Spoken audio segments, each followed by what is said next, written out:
할렐루야. 오늘은 민수기 7장 말씀 함께 은혜를 나누겠습니다. 오늘은 하나님에 대한 헌신과 하나님께 특별히 구별된 사람들에 대한 내용이 나옵니다. 이스라엘 지도자들이 하나님께 먼저 헌물을 바칩니다. 2절 말씀을 보겠습니다. 이스라엘 지휘관들 곧 그들의 조상의 가문의 우두머리들이요 그 지파의 지휘관으로서 그 계수함을 받은 자의 감독된 자들이 헌물을 드렸으니 라고 되어 있습니다. 그러니까 모든 지파가 고르게 하나님께 헌물을 드리고 있는 것이죠. 지파도 보면 좀 인원이 많은 지파가 있고 적은 지파가 있습니다. 강한 지파가 있고 약한 지파가 있는데 그것과 상관없이 이스라엘 지파의 지도자들이 고르게 하나님께 헌물을 드리고 있습니다. 자, 이것이 의미하는 바가 있죠. 지파의 사이즈와 상관없이 하나의 모든 지파는 하나님 앞에서 평등하다는 것이고요. 그 영적인 책임은 똑같다는 것입니다. 지파를 오늘날 교회로 말하면 작은 교회 공동체라고도 볼 수 있는데 큰 교회건 작은 교회건 각자 역할이 있는 것이고 하나님 보시기에 교회 공동체는 고르게 영적인 축복이 그 교회에 맞는 축복이 있다는 것입니다. 그리고 하나님께 마땅히 헌신해야 될 각 교회마다의 사명이 있는 것이죠. 그런 의미로 오늘날 우리 교회에 적용해 볼 수도 있다는 생각이 듭니다. 여기서 또한 주목할 것은요. 지금 그 이스라엘 백성들 지도자들이 드린 그 헌물이 수레입니다. 수레도 있고 또 다른 제물도 있는데 수레를 드렸다는 거 참 독특하죠. 근데 이것을 왜 드렸느냐? 성막을 옮기는 레위인들이 그 무거운 기둥과 널빤지와 그 무거운 천막을 옮기기가 쉽지 않았을 거란 말입니다. 그것을 사람들이 어깨에 지고 가는 건 보통 어려운 일이 아니죠. 그래서 정말 그 성소에 필요한 성막을 이동하는 데 필요한 수레를 제공한 겁니다.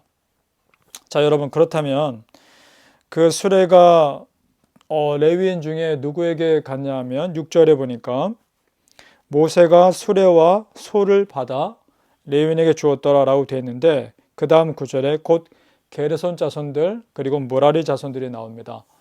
자, 왜 그 두 족속에게 레위 지파 안에 있는 두 족속에게 수레를 준 이유는 게르손 자손과 무라리 자손들이 특별히 성막의 무거운 것들을 담당하는 그런 자손들이었기 때문입니다. 그러니까 그들에게 실제 필요한 것들을 공급해 준 거죠. 자, 그러면 여러분 한번 생각해 보죠. 성막에서 우리가 직접 제사를 드리는 것도 하나님의 일입니다. 그런데요, 그에 못지않게 그런 성막의 물건들을 옮기는 그런 일도 하나님의 일이고요. 그에 쓰이는 수레를 관리하는 것도 어떻게 보면 하나님의 일입니다.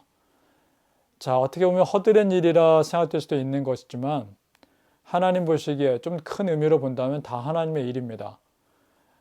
그러니까 하나님의 일에 있어서 크고 작은 일, 소중하고 덜 소중한 일, 그런 건 없습니다. 하나님의 일은 모두가 다 소중한 것이고 아무리 작게 보이는 것이라 할지라도 이것이 하나님의 일을 위해 쓰이는 것이라면 그것은 그 자체로 귀한 일이라는 것입니다. 우리가 그러지 않을까요? 교회에서 하나님 일을 할 때요. 중요한 일, 중요하지 않은 일이 어디 있습니까? 하나님 보시기엔 다 소중한 일이죠. 교회 들어오면 주차장을 관리하는 분들, 또 교회 청소하는 분들, 주방에서 보이지 않게 수거하는 분들, 또 교회에서 보이지 않는 모양으로 여러 가지로 봉사하시는 분들, 하나하나 한 분 한 분이 다 귀한 것입니다.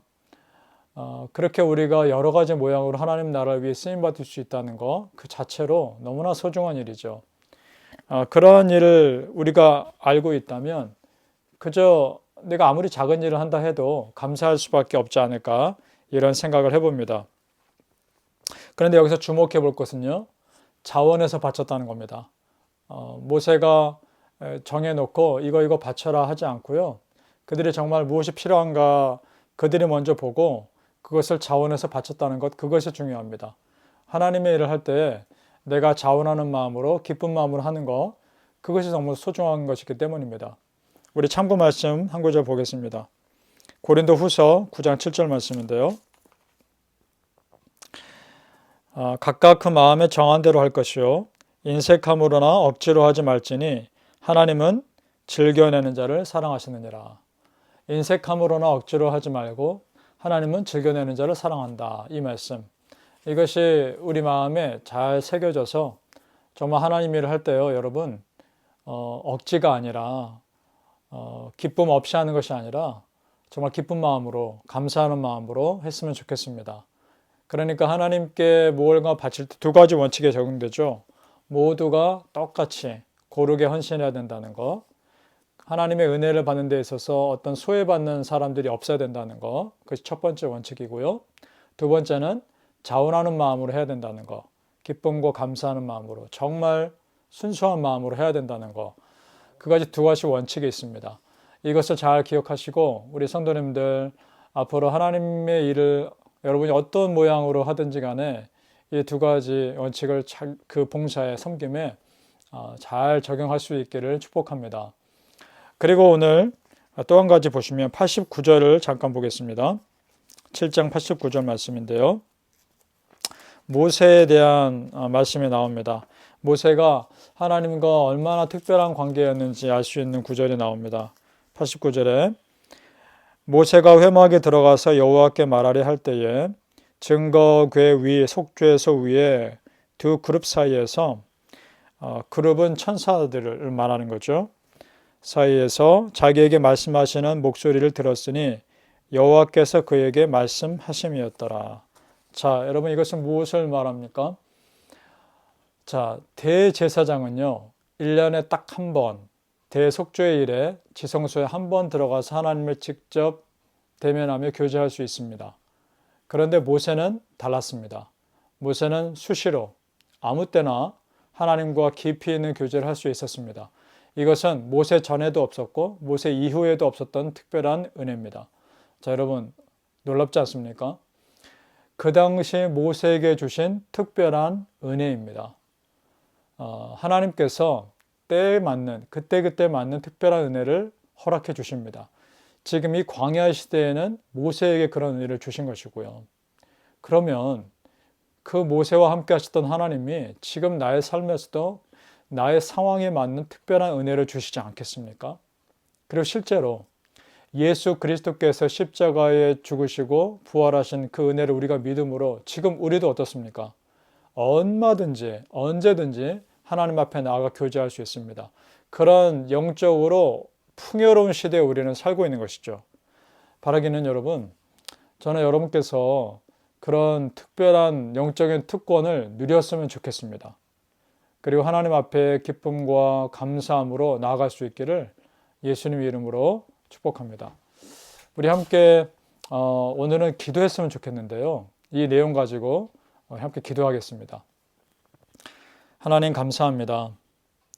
하나님께서 부어주신 일에 소홀한 것은 없고 작은 것은 없습니다. 모든 것이 다 하나님의 일이기에 감사하는 마음으로 자원하는 마음으로 나아가게 도와주시고 지금 우리에게 주신 그 영적인 특권, 영적인 풍요로움 그것을 깨닫고 마음껏 누리는 자들이 되게 하여 주옵소서. 하나님께 기도할 수 있다는 것이 특권이고 하나님께 나아갈 수 있다는 것 자체가 축복입니다. 그런 은혜가 우리 모든 성도님들의 삶에 매일매일 있게 하여 주옵소서. 예수님의 이름으로 기도합니다. 아멘.